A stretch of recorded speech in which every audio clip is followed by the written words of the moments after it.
Magandang araw, mga kababayan.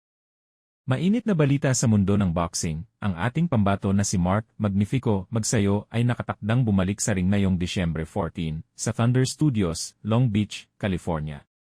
Walang official announcement pero nagbigay ng clue ang Marv Nation Promotion kung sino ang kalaban ni Magsayo. Ayon sa poster ng Marv Nation, posibleng magharap si Magsayo at ang undefeated na si Nathan Devon Rodriguez. At posible ang laban ng Magsayo versus Rodriguez ay undercard sa laban nila Raul Lizarraga versus Fernando Vargas. Ano kaya ang magiging resulta ng bakbakang ito? Tara't alamin natin.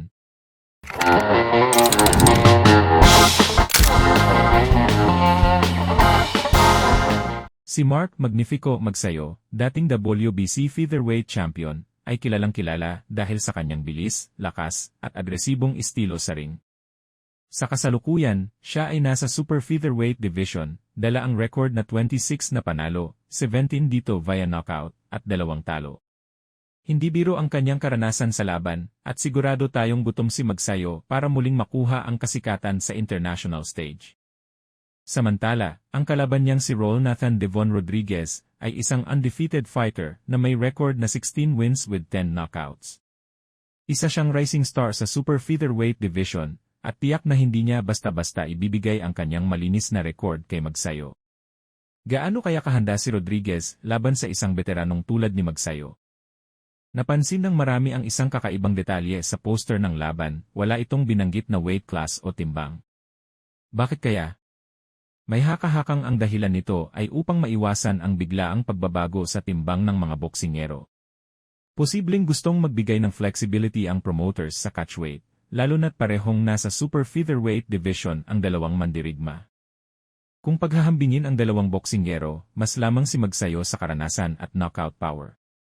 Pero huwag natin maliitin si Rodriguez dahil ang pagiging undefeated ay patunay ng kanyang husay at determinasyon.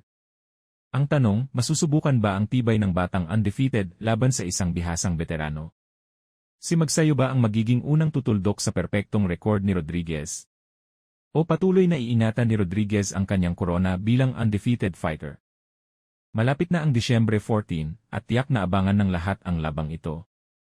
Isang pambihirang pagkakataon na muling makita si Mark Magnifico Magsayo sa aksyon at malaman kung sino ang mas magaling sa dalawa. Ano sa tingin niyo mga kababayan? Kaya bang talunin ni Magsayo ang undefeated na si Rodriguez? O siya ba ang mapapahiya sa ring? I-comment na ang inyong opinyon at huwag kalimutang mag-like, share, at subscribe para sa mas marami pang balitang boxing. Salamat sa panonood mga kaibigan. Hanggang sa muli, dito lang sa channel kung saan usapang boxing ang laging bida.